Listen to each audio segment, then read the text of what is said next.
Hello दोस्तों, the educational care में आपका स्वागत है। मैं हूं अभिषेक और आज हम लोग ज्योग्राफी का नेक्स्ट क्लास करेंगे। तो चलिए शुरू करते हैं। लिपुलेख, माना एवं नीति दर्रा कहाँ स्थित है? उत्तराखंड में। लिपुलेख, माना एवं नीति दर्रा कहाँ स्थित है? उत्तराखंड में। रोहतांग दर्रा किस राज्य में स्थित है? हिमाचल प्रदेश में। रोहतांग दर्रा किस राज्य में स्थित है? हिमाचल प्रदेश में। पूर्वी हिमालय में औसत हिम रेखा 3500 मीटर तथा पश्चिमी हिमालय में 2500 मीटर ऊंचाई पर पाई जाती है। पूर्वी हिमालय में औसत हिम रेखा 3500 मीटर और पश्चिमी हिमालय में 2500 मीटर ऊंचाई तक पाई जाती है। सबसे बड़ा हिमनद कौन सा है? सियाचिन, जो लद्दाख में है। सबसे बड़ा हिमनद यानी ग्लेशियर कौन सा है? तो सियाचिन ग्लेशियर, जो कि लद्दाख में है। चौराबाड़ी ग्लेशियर कहाँ स्थित है? केदारनाथ मंदिर के उत्तर में, उत्तराखंड में है। चौराबाड़ी ग्लेशियर कहाँ स्थित है? केदारनाथ मंदिर के उत्तर में, उत्तराखंड में। मेघालय का पठार किसका भाग है? प्रायद्वीपीय भारत का। मेघालय का पठार किसका भाग है? प्रायद्वीपीय भारत का। भारत के प्रायद्वीपीय पर्वत किस काल में निर्मित हुए? पैलियोजोइक महाकल्प में। भारत के प्रायद्वीपीय पर्वत किस काल में निर्मित हुए? पैलियोजोइक महाकल्प में। अरावली एवं विंध्य श्रृंखला के मध्य कौन सा पठार स्थित है? मालवा का पठार। अरावली एवं विंध्य श्रृंखलाओं के मध्य कौन सा पठार स्थित है? मालवा का पठार। दंडकारण्य क्षेत्र कहाँ अवस्थित है? छत्तीसगढ़ एवं उड़ीसा के मध्यवर्ती भाग में। दंडकारण्य क्षेत्र कहाँ अवस्थित है? छत्तीसगढ़ एवं उड़ीसा के मध्यवर्ती भाग में। लघु हिमालय एवं शिवालिक श्रेणी के मध्य में विस्तृत समतल संरचनात्मक स्थल को पूर्व में द्वार और पश्चिम में दून के नाम से जाना जाता है। लघु हिमालय एवं शिवालिक श्रेणी के मध्य में विस्तृत समतल संरचनात्मक स्थल को पूर्व में द्वार और पश्चिम में दून के नाम से जाना जाता है। भारत का औसत समुद्री तल किस तट से मापा जाता है? चेन्नई से। भारत का औसत समुद्री तल किस तट से मापा जाता है? चेन्नई से। भारत की समुद्र तट रेखा की कुल लंबाई कितनी है? 7516 किलोमीटर। भारत की समुद्र तट रेखा की कुल लंबाई कितनी है? 7516 किलोमीटर। किस राज्य की तटीय सीमा सबसे लंबी है? गुजरात, 1214 किलोमीटर। किस राज्य की तटीय सीमा रेखा सबसे लंबी है? गुजरात, 1214 किलोमीटर। भारत के कितने राज्य समुद्री तट रेखा से संलग्न हैं? 9 राज्य और 4 केंद्र शासित प्रदेश। भारत के कितने राज्य समुद्री तट रेखा से संलग्न हैं? 9 राज्य और 4 केंद्र शासित प्रदेश। भारत के तटीय राज्य व केंद्र शासित प्रदेश: गुजरात, महाराष्ट्र, कर्नाटक, केरल, तमिलनाडु, पश्चिम बंगाल, आंध्र प्रदेश, उड़ीसा, गोवा, पुदुचेरी, अंडमान निकोबार, लक्षद्वीप, दादर व नगर हवेली और दमन व द्वीप। प्राचीन भारतीय ऐतिहासिक भूगोल में रत्नाकर नाम किसका सूचक था? हिंद महासागर का। प्राचीन भारतीय ऐतिहासिक भूगोल के रत्नाकर नाम किसका सूचक था? हिंद महासागर का। तमिलनाडु व आंध्र प्रदेश के समुद्री तट को क्या कहा जाता है? कोरोमंडल तट। तमिलनाडु और आंध्र प्रदेश के समुद्री तट को क्या नाम दिया गया है? कोरोमंडल तट। कन्याकुमारी को किस अन्य नाम से जाना जाता है? केप कमोरियन। कन्याकुमारी को किस अन्य नाम से जाना जाता है? केप कमोरियन। अंडमान और निकोबार द्वीप समूह में सबसे अधिक ऊंचाई वाली चोटी कौन सी है? Saddle peak. अंडमान और निकोबार द्वीप समूह में सबसे अधिक ऊंचाई वाली चोटी कौन सी है? Saddle peak.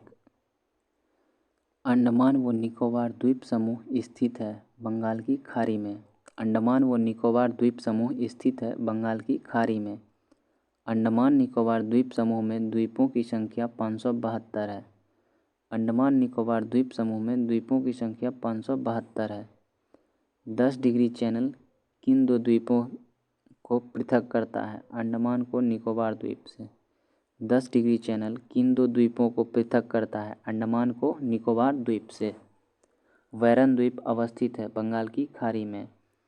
वैरन द्वीप अवस्थित है बंगाल की खाड़ी में। श्रीहरिकोटा द्वीप कहाँ अवस्थित है? पुलिकट झील के समीप। श्रीहरिकोटा कहाँ अवस्थित है? पुलिकट झील के समीप। राम सेतु कहाँ से प्रारंभ होता है? धनुषकोटी से। राम सेतु कहाँ से प्रारंभ होता है? धनुषकोटी से। लक्षद्वीप कहाँ अवस्थित है? अरब सागर में। लक्षद्वीप कहाँ अवस्थित है? अरब सागर में। भारत का कौन सा द्वीप समूह प्रवाल निर्मित है? लक्षद्वीप। भारत का कौन सा द्वीप समूह प्रवाल निर्मित है? लक्षद्वीप। मिनिकॉय द्वीप भारतीय तटरेखा के सुदूरवर्ती द्वीप की श्रेणी में आता है। मिनिकॉय द्वीप जो है वह भारतीय तटरेखा के सुदूरवर्ती द्वीप के श्रेणी में आता है। भारत एवं श्रीलंका के मध्य कौन सा द्वीप स्थित है? पंपन द्वीप। भारत और श्रीलंका के मध्य कौन सा द्वीप स्थित है? पंपन द्वीप, जो कि रामेश्वरम में है। द्वीपों पर बसा हुआ भारत का सबसे बड़ा नगर कौन सा है? मुंबई। द्वीपों पर बसा हुआ भारत का सबसे बड़ा नगर कौन सा है? मुंबई। कोरी क्रीक कहाँ स्थित है? कच्छ के रण में। कोरी क्रीक कहाँ स्थित है? कच्छ के रण में। सरक्रिक विवाद किन दो देशों के मध्य है? भारत और पाकिस्तान। सरक्रिक विवाद जो है वह किन दो देशों के मध्य है? भारत और पाकिस्तान के मध्य है। बुर्जिल और बनिहाल दर्रे किस पर्वत श्रेणी में स्थित है? पीर पंजाल श्रेणी में। बुर्जिल व बनिहाल दर्रा जो है वो किस श्रेणी में स्थित है? तो पीर पंजाल श्रेणी में। हिमालय के प्रमुख ऊंचे शिखर। शिखर दिया हुआ वह किस देश में है और उसकी ऊंचाई कितनी है, यह हम लोग पढ़ने वाले हैं। माउंट एवरेस्ट यह नेपाल में स्थित है। इसकी ऊंचाई 8,848 मीटर है। माउंट एवरेस्ट कहाँ है? तो नेपाल में है यह, और इसकी ऊंचाई 8,848 मीटर है। K2 या गॉडविन ऑस्टिन यह जो है भारत में है, लेकिन यह पीओके का हिस्सा है। इसका ऊंचाई जो है वो 8611 मीटर है।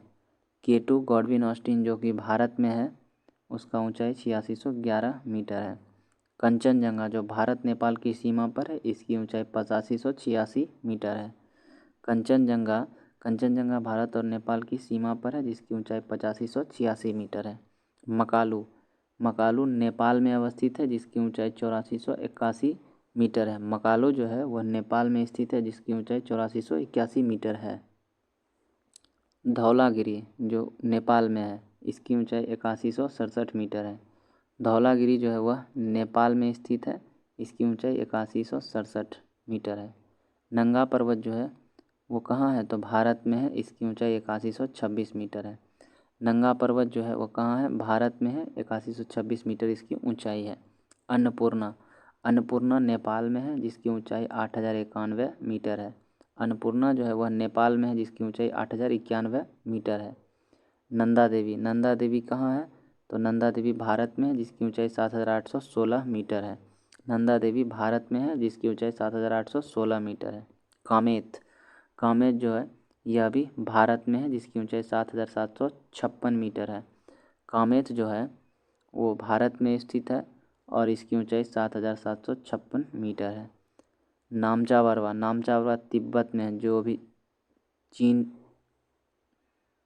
में अवस्थित है।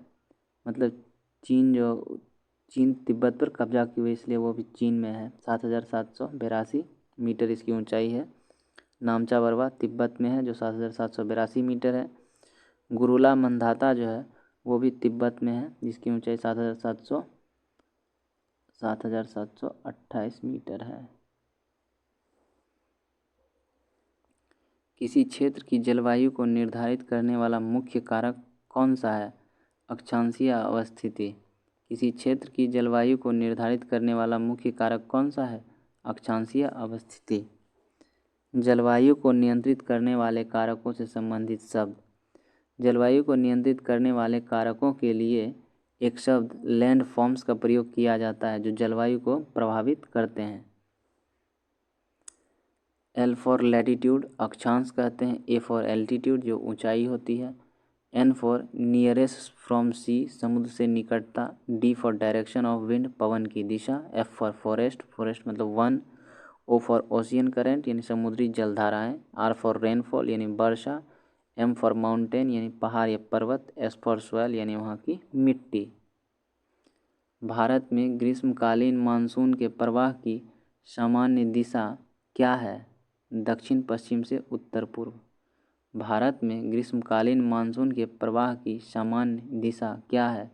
दक्षिण पश्चिम से उत्तर पूर्व की दिशा। भारत के उत्तरी पश्चिमी मैदान में शीत ऋतु में किसके प्रभाव में वर्षा होती है? पश्चिमी विक्षोभ के प्रभाव में। भारत के उत्तरी पश्चिमी मैदान में शीत ऋतु में किसके प्रभाव में वर्षा होती है? पश्चिमी विक्षोभ के प्रभाव में। भारत के किन राज्यों में शरद ऋतु में वर्षा होती है? पंजाब एवं तमिलनाडु में। भारत के किन राज्यों में शरद ऋतु में वर्षा होती है? पंजाब एवं तमिलनाडु में। भारत में औसत वार्षिक वर्षा कितनी है? लगभग 125 सेंटीमीटर। भारत में औसत वार्षिक वर्षा लगभग कितनी है? तो 125 सेंटीमीटर। भारत में सर्वाधिक वर्षा किन क्षेत्रों में होता है? पश्चिमी घाट, पूर्वी हिमालय और मेघालय में।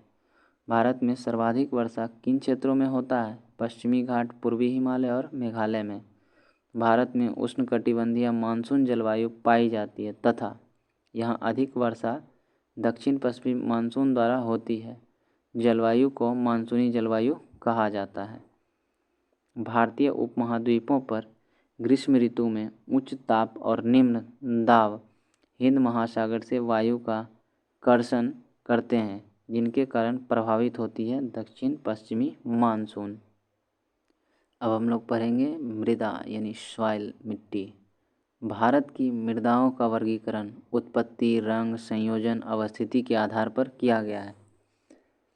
जलोढ़ मृदा, काली मृदा, लाल और पीली मृदा, लेटेराइट मृदा, शुष्क मृदा, लवणीय मृदा, पीट मृदा और वन मृदा। इन सब पर ये सब जो हैं मिट्टी के प्रकार हैं। अब इनके बारे में एक एक करके अलग से हम लोग पढ़ेंगे। मृदा शब्द की उत्पत्ति लैटिन भाषा के शब्द सोलम से हुई है, जिसका शाब्दिक अर्थ फर्श है। मृदा शब्द की उत्पत्ति लैटिन भाषा के शब्द सोलम से हुई है, जिसका शाब्दिक अर्थ फर्श है। भारत के सर्वाधिक क्षेत्र में कौन सी मृदा पाई जाती है? जलोढ़ या कछारी मृदा। भारत के सर्वाधिक क्षेत्र में कौन सी मृदा पाई जाती है? जलोढ़ या कछारी मृदा। रेगून मृदा को किस अन्य नाम से जाना जाता है? काली मिट्टी को यानी काली मृदा को। रेगून मृदा को ही अन्य किस नाम से जानते हैं? काली मृदा को। रेगून मृदा का सर्वाधिक विस्तार किस राज्य में पाया जाता है? महाराष्ट्र में। रेगून मृदा का सर्वाधिक विस्तार किस राज्य में पाया जाता है? महाराष्ट्र में। मालवा पठार की किस मृदा की अधिकता है? काली मृदा का। मालवा पठार में किस मृदा की अधिकता है? तो काली मृदा का।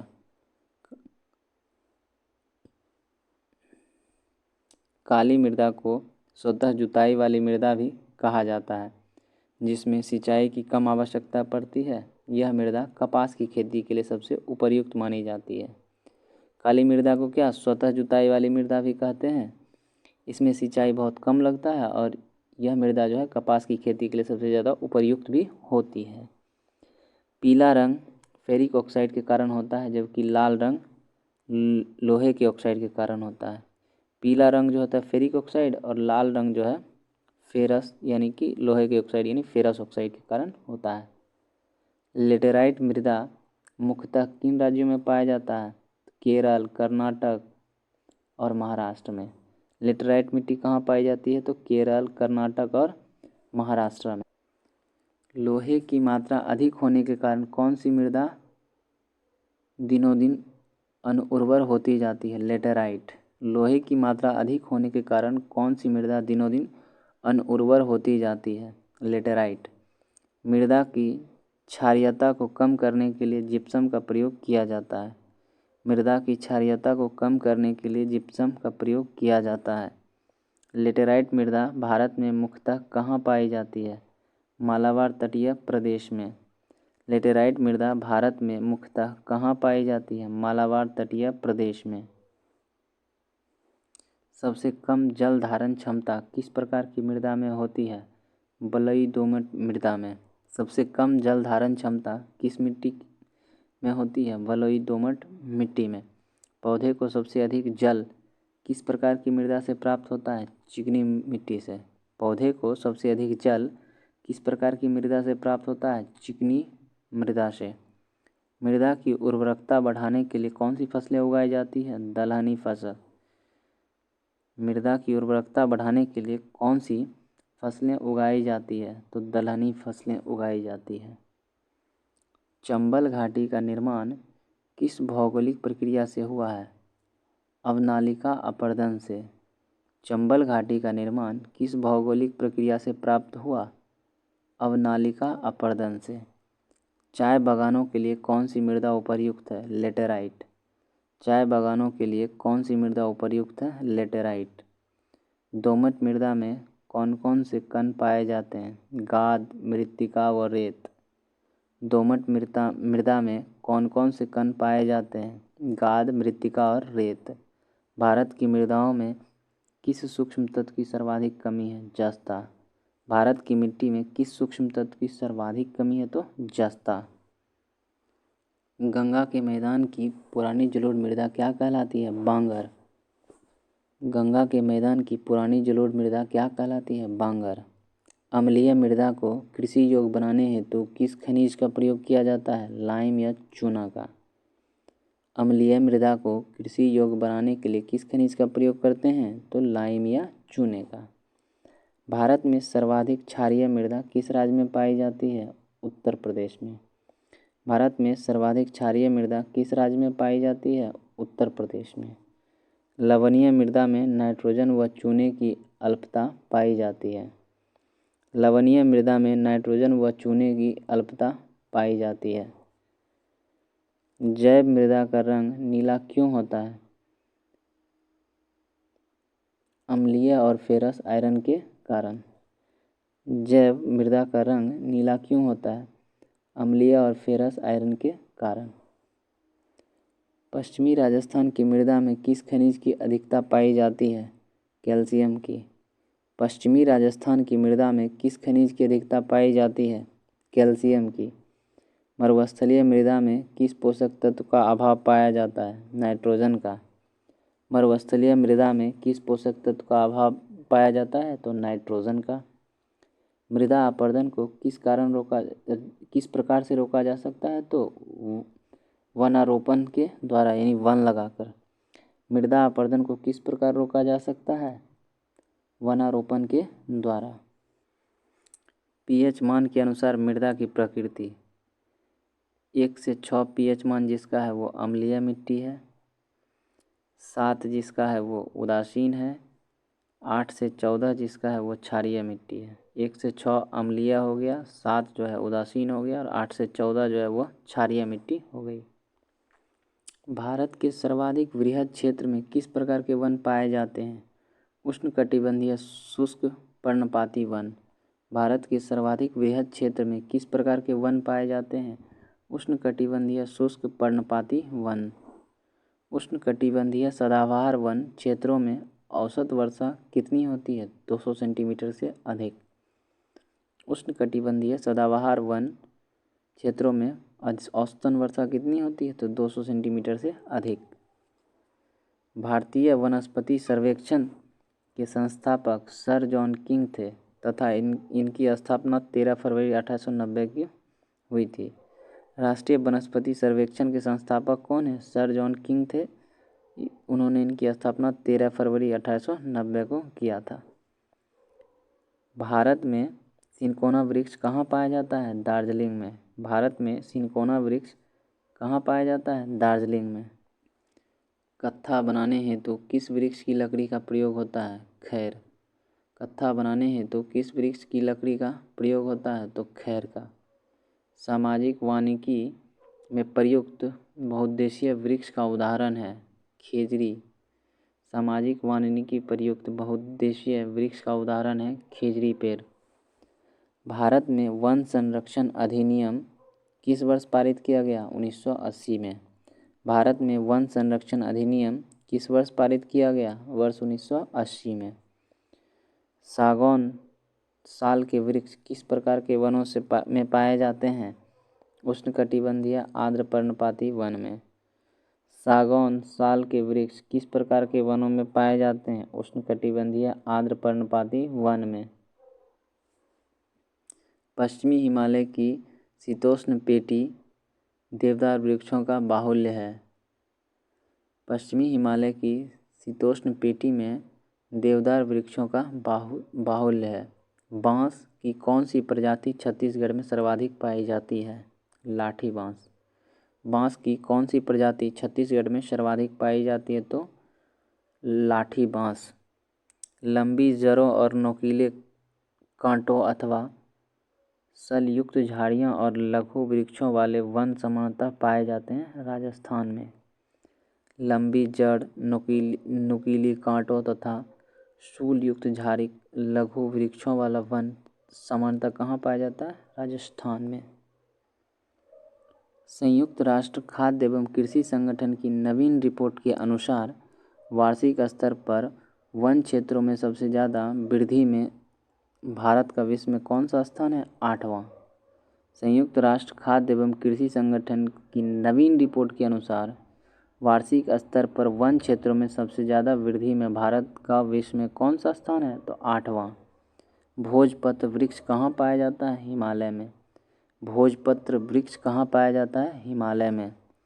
पलाश के वृक्ष को जंगल की आग भी कहा जाता है। पलाश के वृक्ष को जंगल की आग भी कहा जाता है। भारत के किस राज्य में सागौन के वन पाए जाते हैं? मध्य प्रदेश। भारत के किस राज्य में सागौन के वन पाए जाते हैं? मध्य प्रदेश। समुद्र तल से सर्वाधिक ऊंचाई पर पाया जाने वाला वृक्ष कौन सा है? देवदार। समुद्र तल से सर्वाधिक ऊंचाई पर पाया जाने वाला वृक्ष कौन सा है? देवदार। चिपको आंदोलन के प्रणेता कौन थे? सुंदरलाल बहुगुणा। चिपको आंदोलन के प्रणेता कौन थे? सुंदरलाल बहुगुणा। भारतीय वन सर्वेक्षण की स्थापना कब हुई थी? 1 जून 1981 को। भारतीय वन सर्वेक्षण की स्थापना कब हुई थी? 1 जून 1981 को। भारत में मैंग्रोव वनस्पति कितने क्षेत्र में विस्तृत है? 4992 वर्ग किलोमीटर में। भारत में मैंग्रोव वनस्पति कितने क्षेत्र में विस्तृत है? 4992 किलोमीटर स्क्वायर में। भारत का सबसे बड़ा वनस्पति उद्यान कहाँ स्थित है? कोलकाता में। भारत का सबसे बड़ा वनस्पति उद्यान कहाँ है? तो कोलकाता में है। काजीरंगा राष्ट्रीय उद्यान जो असम में है किसके लिए प्रसिद्ध है? एक सींग वाले गैंडे के लिए। काजीरंगा राष्ट्रीय उद्यान जो असम में है किसके लिए प्रसिद्ध है? एक सींग वाले गैंडे के लिए।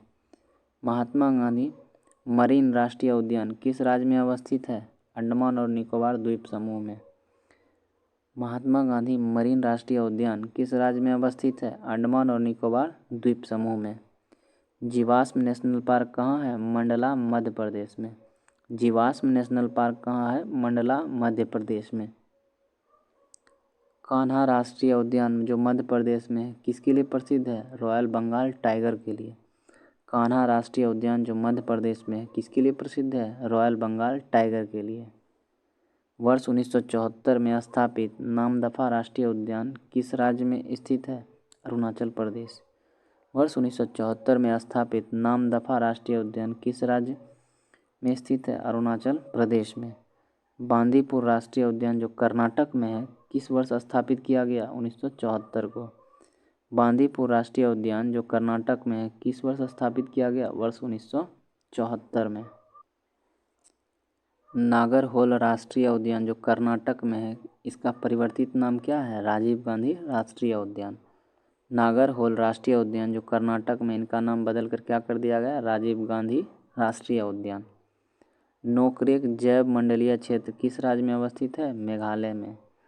नोकरेक जैव मंडलीय क्षेत्र किस राज्य में अवस्थित है? मेघालय में। भारत का प्रथम राष्ट्रीय उद्यान कौन सा है? जिम कॉर्बेट राष्ट्रीय उद्यान उत्तराखंड। भारत का प्रथम राष्ट्रीय उद्यान कौन सा है? तो जिम कॉर्बेट राष्ट्रीय उद्यान जो उत्तराखंड में है। रणथंभौर वन्यजीव विहार किस राज्य में अवस्थित है? राजस्थान में। रणथंभौर वन्यजीव विहार किस राज्य में अवस्थित है? राजस्थान में। सिमलीपाल वन्यजीव अभयारण्य उड़ीसा राज्य के किस जिले में है? मयूरभंज जिला। सिमलीपाल वन्यजीव अभयारण्य जो उड़ीसा में है, उड़ीसा के किस राज्य में है? मयूरभंज जिला में। भरतपुर पक्षी विहार जो राजस्थान में है, भारत में साइबेरियन सारस के लिए प्रसिद्ध है। इसमें केवलादेव घना पक्षी विहार के नाम से भी जाना जाता है। भरतपुर पक्षी विहार जो राजस्थान में है, यह साइबेरियन सारस के लिए प्रसिद्ध है और इसे केवलादेव घना पक्षी विहार के नाम से भी जानते हैं। संयुक्त राष्ट्र महासभा ने किस दशक को जैव विविधता दशक घोषित किया? 2011 से 20 को। संयुक्त राष्ट्र महासभा ने किस दशक को जैव विविधता दशक घोषित किया? 2011 से 2020 को। बांधवगढ़ राष्ट्रीय उद्यान जो मध्य प्रदेश में है, उसकी स्थापना किस वर्ष हुई थी? 1968 में। बांधवगढ़ राष्ट्रीय उद्यान जो मध्य प्रदेश में, उसकी स्थापना किस वर्ष हुई? वर्ष 1968 में। एकमात्र अभयारण्य जहां कश्मीरी स्ट्रैग पाया जाता है, दाचीग्राम राष्ट्रीय उद्यान जम्मू कश्मीर में है। एकमात्र अभयारण्य जहां कश्मीरी स्ट्रैग पाया जाता है, दाचीग्राम राष्ट्रीय उद्यान जम्मू कश्मीर। जंगली गधा कहाँ पाया जाता है? कच्छ के रण में। जंगली गधा कहाँ पाया जाता है? कच्छ के रण में। शेर की पूंछ वाला मकाऊ मुख्यतः कहाँ पाया जाता है? साइलेंट वैली राष्ट्रीय उद्यान केरल में। शेर की पूंछ वाला मकाऊ मुख्यतः कहाँ पाया जाता है? साइलेंट वैली राष्ट्रीय उद्यान केरल में। मुदुमलाई पशु विहार किन दो राज्यों की सीमा पर स्थित है? कर्नाटक और केरल। मुदुमलाई पशु विहार किस दो राज्यों की सीमा पर स्थित है? कर्नाटक और केरल पर। केरल स्थित पेरियार राष्ट्रीय उद्यान हाथी अभयारण्य और बाघ अभयारण्य के लिए भी जाना जाता है। केरल स्थित पेरियार राष्ट्रीय उद्यान हाथी अभयारण्य बाघ अभयारण्य के लिए भी जाना जाता है। मानस वन्यजीव विहार किस राज्य में अवस्थित है? असम में। मानस वन्यजीव विहार किस राज्य में अवस्थित है? असम में। विश्व का एकमात्र तैरता हुआ राष्ट्रीय उद्यान कौन सा है? केबुल लामजाओ जो मणिपुर में है। विश्व का एकमात्र तैरता हुआ राष्ट्रीय उद्यान कौन सा है? केबुल लामजाओ जो कि मणिपुर में है। आज के लिए इतना ही है, मिलते हैं नेक्स्ट वीडियो में, तब तक के लिए धन्यवाद।